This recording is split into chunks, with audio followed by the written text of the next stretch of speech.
Assalamualaikum warahmatullahi wabarakatuh. Waalaikumsalam warahmatullahi wabarakatuh. Alhamdulillahirabbil alamin wassalatu wassalamu ala sayyidina Muhammadin sayyidil awwalin wal akhirin wa ala alihi wa sahbihi tabi'in wa man tabi'ahum bi ihsan ila yaumil amma ba'd.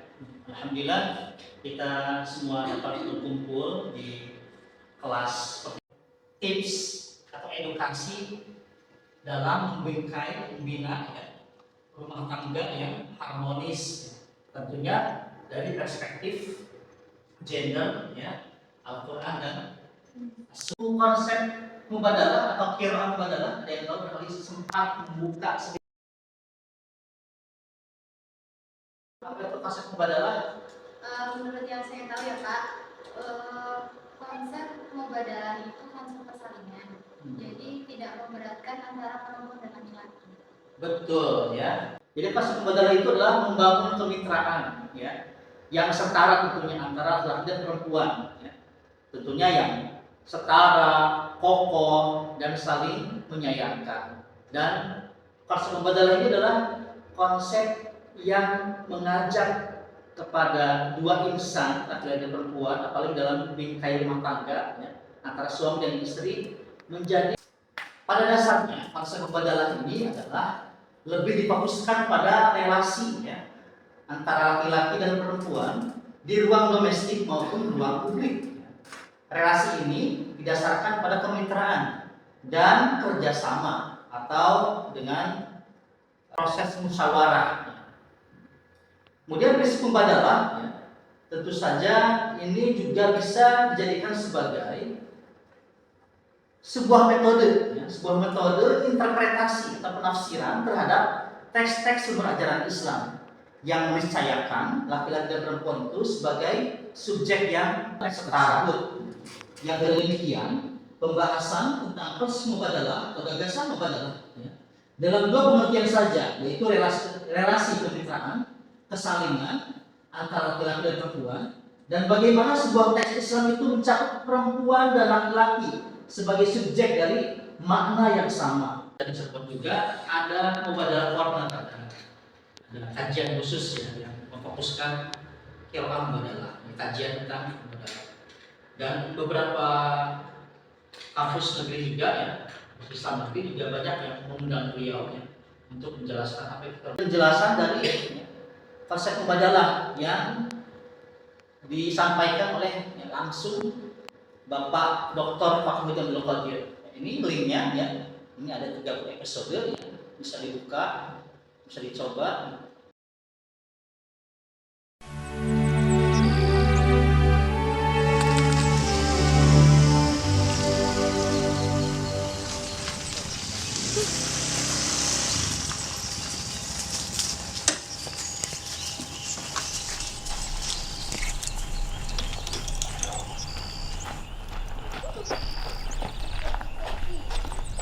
Assalamualaikum.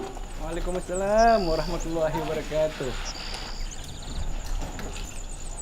Ya Allah, Abang, tuh kan betul dugaan Adek.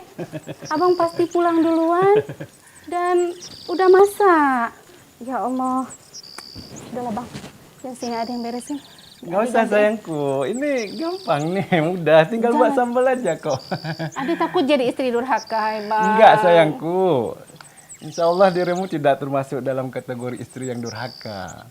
Terlebih abang melakukannya dengan senang hati, penuh ridho, dan dengan penuh rasa ikhlas. Kalau enggak gini aja, bantu abang tolong angkatkan jemuran. Tadi rencananya abang yang mau ngangkat jemuran, tetapi karena kepikiran adik sama anak-anak, jadi abang mendahulukan masak. Nah sekarang tolong bantu abang dulu ya, angkat jadi jemuran. Jadi nggak apa-apa Bang?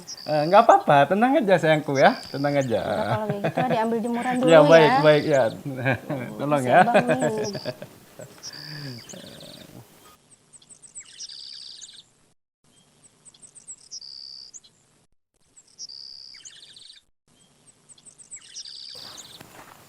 Assalamualaikum.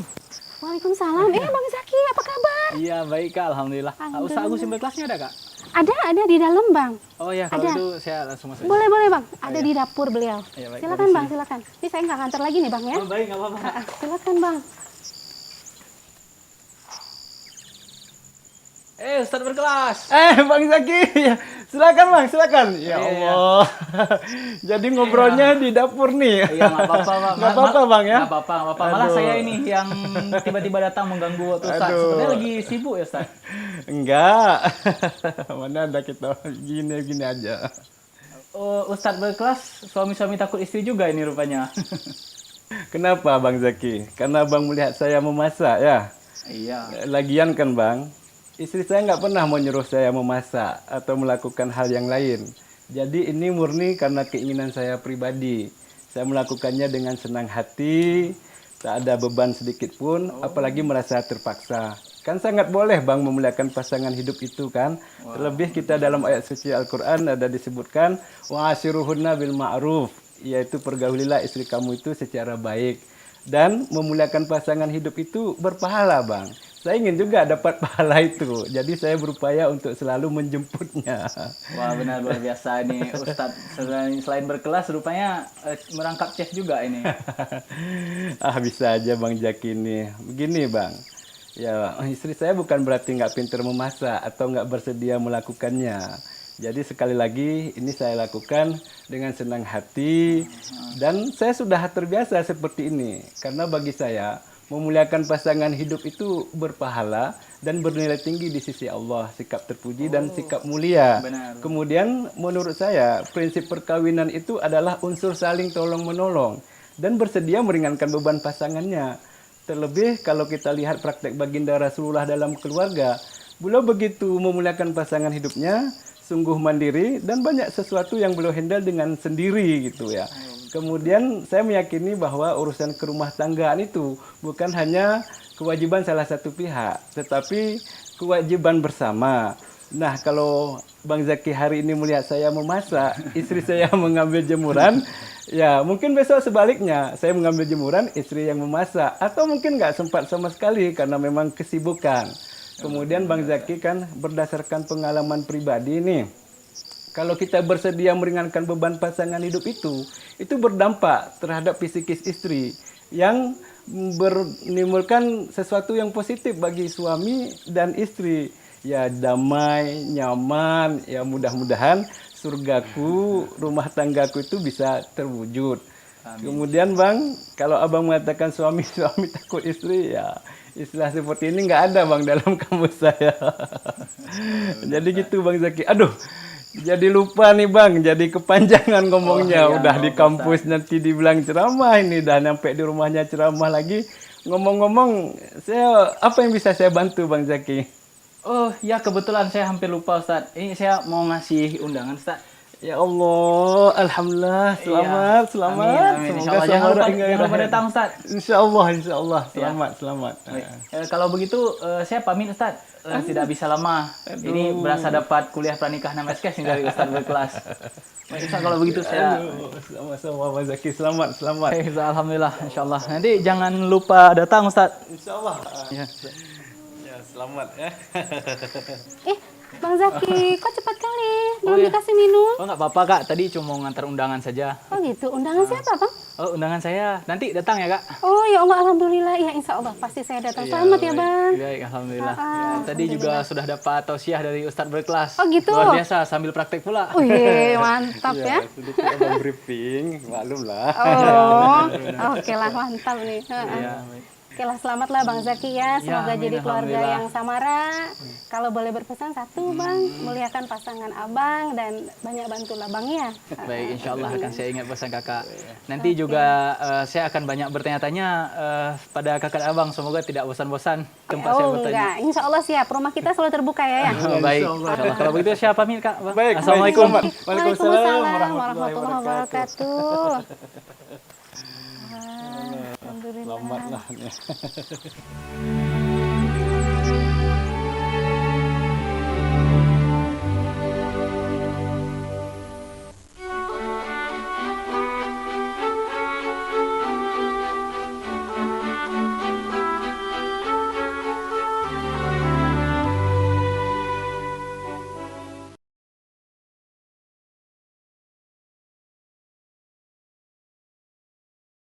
Pokoknya bagaimana dibuat secara asik ya.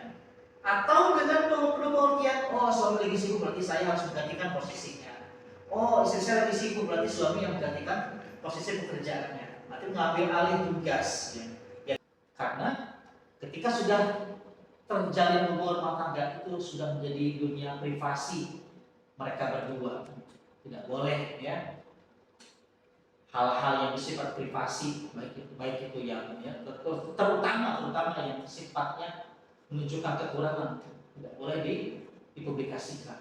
Kalau yang baik-baik ya tentunya boleh itu sebagai branding gitu, ya sebagai branding ya untuk menunjukkan bahwasanya kita adalah keluarga yang satu, keluarga yang harmonis, damai dan sakinah mawaddah warahmah dan muwadalah juga.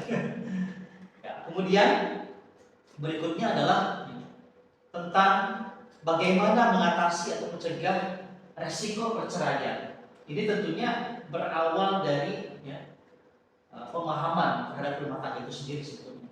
Kalau kita memahami bahwa rumah tangga itu adalah sebuah ikatan yang sakral, yang mitsaq itu tentunya tidak mungkin ya suami istri ini ya termotivasi atau menghayalkan atau menginginkan ya hubungan yang retak.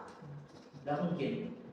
Makanya dalam setiap ya, khutbah nikah itu seorang penceramah itu mewasiatkan supaya ya, sabar, tegar dalam menghadapi ombak sebesar apapun ujian dalam rumah tangga. Jadi kalau misalkan dalam rumah tangga ada yang merasa tidak setara, ya, terlalu berbeda-beda, dia keluarga dari orang kaya, ya, saya keluarga orang miskin, misalkan. Ya. Kemudian dengan perbedaan itu, ya, terjadi perbedaan sikap, bahkan perlakuan ini yang berbahaya. Ya.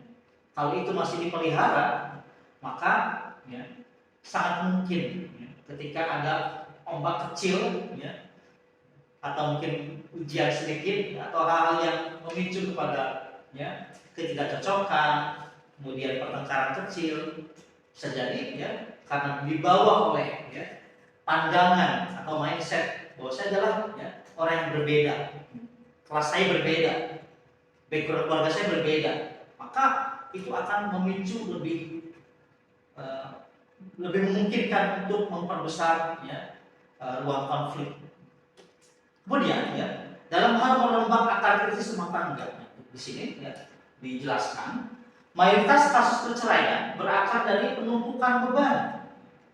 Ya, tentunya beban yang dialami oleh masing-masing pihak. Suami misalkan yang kerja bagi tulang di luar, ya, merasakan ya panasnya cuaca ya, ketika berkendaraan misalkan atau macetnya lalu lintas, kemudian atmosfer yang di ruang kerja, di kantor kerja yang seringkali ya didapati tidak seret ya, selalu dimarah-marahin oleh bos atau yang lainnya, ketemu ya teman yang toksik ya, yang tidak mendukung suasana nyamannya bekerja misalkan, atau yang lainnya.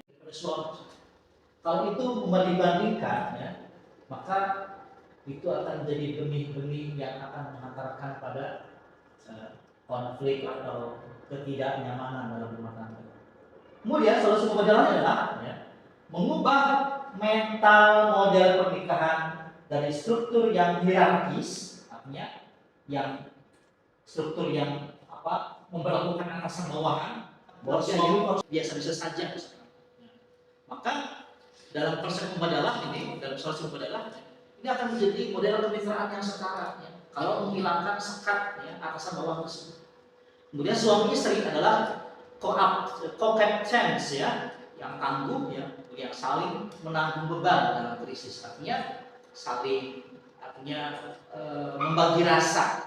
Membagi rasa di sini artinya ya tempat curhat, kemudian ngadem-ngademin ya, mendinginkan, bukan malah mengipas-ipas, memprovokasi, atau bahkan melakukan solusi yang ternyata solusi tersebut barangkali tidak pas, tidak cocok diterima oleh seorang. Jadi sakinah dalam kehidupan rumah tangga itu bukan ya sesuatu yang tiba-tiba muncul, ya enggak? Iya. Sakinah itu adalah rasa yang diciptakan oleh kedua insan. Ya tentunya pihak suami dan pihak istri ini. Kemudian masalah ini juga masalah kasih sayang juga itu bukan ya sesuatu yang tiba-tiba muncul dalam kehidupan rumah tangga. Itu diciptakan. Tentunya dengan prosesnya sama-sama dari kedua belah pihak belajar. Bertanya pertanyaan sampai di sini terkait dengan ya, apa itu pernikahan yang berbasis mubadalah. Tadi sebetulnya sudah disindir ya, walaupun secara singkat. Barangkali ada kritik atau mungkin saran atau mungkin ya, insight ya, atau feedback dari konsep ini. Satu pasangan nih, mereka tuh kayak apa sih? Misalnya yang perempuan, dia tuh mau cerita sama ke laki-lakinya ini, tapi dia kan dia merasa sedih gitu, tapi dia juga pikir kalau apa sih? Apa laki-lakinya tuh lagi juga gak baik-baik aja gitu, jadi dia mau membelakangkan perasaannya dia yang lagi sedih gitu. Itu termasuk konsep mubadalah yang tarotim nggak? Sikap istri yang sebetulnya dia memiliki perasaan sedih, perasaan ganjil ya, karena melihat kondisi suaminya yang kurang mood ya, kurang pas, akhirnya dia menyembunyikan, memendam ya perasaan itu dan berpura-pura bahagia di depannya. Apakah itu termasuk konsep mubadalah?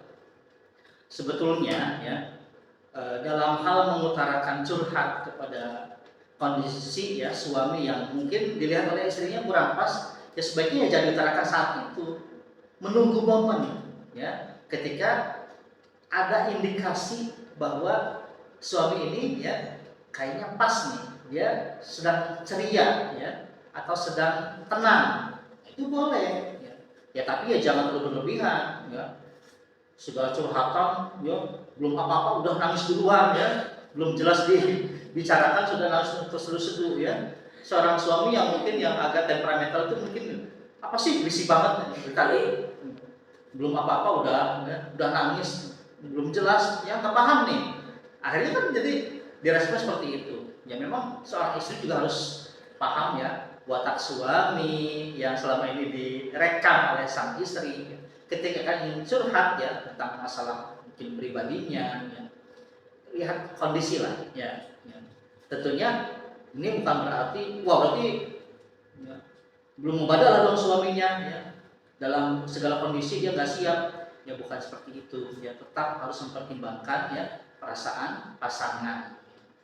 Memang ya karakter misalkan pasangan itu tidak bisa dituntut sama, ada kalanya satunya lembut, satunya ya agak lebih maskulin atau mungkin sedikit temperamen misalkan atau sensitif ya. Kalau tidak diolah dengan sikap atau perlakuan yang ya, yang nggak hati-hati itu bisa malah jadi bom ya. Nah, makanya bagaimana ya sang istri yang cakap ini ya pintar-pintar ya mengolah suasana di momen yang cocok sesuai. Jika ada kondisi atau indikasi yang pas ya untuk ditolakkan, silakan saatnya untuk diterangkan ya isi hatinya seperti apa. Tapi jangan sampai yang dari kecilnya dia itu udah dididik buat kayak kamu tuh harus ngalah sama orang lain. Nah pas nikah dia tuh sama suaminya tuh kayak suaminya nih kayak menurut orang lain itu tuh gak termasuk mubadalah, kayak gak setara gitu loh Pak, kayak pekerjaan istrinya lebih berat tapi istrinya biasa aja karena udah habitnya dia tuh buat ngalah. Apakah itu memang termasuk tidak mubadalah? Atau gimana Bapak? Atau konsep mubadalah itu harus ada kesalingan jadi gak berat sebelah, atau ketika istri itu ngerasa kayak ya biasa aja walaupun sebenarnya kalau dilihat dari perspektif orang lain itu tuh nggak setara. Gimana Bapak? Terbentuk ya pada seorang wanita misalkan memang dilatar belakangi dari keluarga yang keras, ya, kerja keras dan harus bermental baja, misalkan sabar dalam segala kondisi. Ketika sudah berumah tangga, tentunya sejak awal harus ada ya, musyawarah. Ya. Yang sang suami juga harus mengerti, meskipun ya, sang istri ini begitu sibuk mengatur rumah, ya. menyiapkan masakan buat suami, ya, menyajikan, kemudian mencuci piring atau membersihkan rumah, menyetrika pakaian misalkan, kelihatannya berat.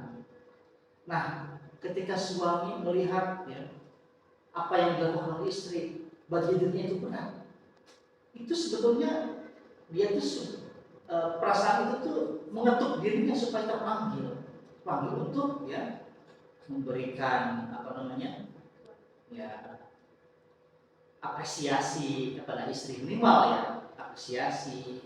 Saya yakin seorang perempuan ketika dipuji itu sangat ya, sangat senang sekali. Bahkan beban yang dia derita itu jadi tiba-tiba hilang. Ini saya rasakan sendiri, maksudnya saya pernah mempraktekkan ini. Tapi meskipun begitu, ya tidak hanya berhenti di situ, tidak hanya sekedar apresiasi atau mungkin nanti dikasih hadiah atau mungkin diberikan apa apresiasi atau reward yang lain, reward atau uang jajan yang lebih atau yang lain. Tetapi dalam kondisi yang lain, kalau bisa sang suami itu juga terlibat dalam membantu pekerjaan yang biasa misalkan dilakukan oleh istri. Itu jangan selalu istri terus misalkan. Sesekali membantu, ya. Istri itu senang pastinya, senang kalau suaminya membantu pekerjaan istri. Walaupun udah mas, gak usah mas, apa aja aku sanggup kok. Ya. Tetap walaupun ya begitu tetap ya. Tentunya ya tidak akan menolak. Makasih ya mas, gitu responnya. Mas baik deh, aku suami idaman aku, gitu ya, muji kembali. Jadi semuanya tidak boleh pasrah dengan ya karakteristik dia mah biar aja istri saya mau ini apa teladan ya rajin, padahal eksploitasi artinya membiarkan dia dalam ya kelelahan ya, padahal ya dia juga manusia, seperkasa-perkasanya seorang perempuan ya ada batas, ada tenaga yang dicurahkan yang memang itu ya menjadi titik balik apa mungkin bisa jadi ya dia itu lelah ya, tapi ya disembunyikan. Baik, terima kasih ya atas feedbacknya. Tadi baru saja ada yang bertanya tentang fase-fase pembadalan beberapa kasus ya dalam rumah tangga. Ya. Tentunya semua fase pembadalan ini ya, sudah terserat ya, terintisarikan di buku ini ya, silakan dibaca saja. Ya. Tentunya saya kira tidak terlalu sulit ya, untuk menemukan atau memfeeling ya, merasakan fase pembadalan ideal seperti apa. Artinya itu bisa dirasakan oleh kedua belah pihak sama-sama. Baik, hanya itu saja mungkin yang bisa saya kaitkan dengan perkuliahan ini ya. Mudah-mudahan ada manfaatnya, walaupun sebagian di antara kalian belum merasakan ya kehidupan rumah tangga, tapi ini adalah bekal ya, bekal yang nanti akan menjadi ya, prinsip ya bagaimana dalam mengarungi kehidupan rumah tangga. Ya. Baik, itu saja mungkin. Mari kita tutup perkuliahan ini dengan membaca doa kafaratul majlis. Subhanakallahumma wa bihamdika asyhadu an la ilaha illa anta astaghfiruka wa atubu ilaik. Baik, dari saya untuk diri ya, sampai jumpa kembali di pertemuan berikutnya. Wassalamualaikum warahmatullahi wabarakatuh. Waalaikumsalam warahmatullahi wabarakatuh.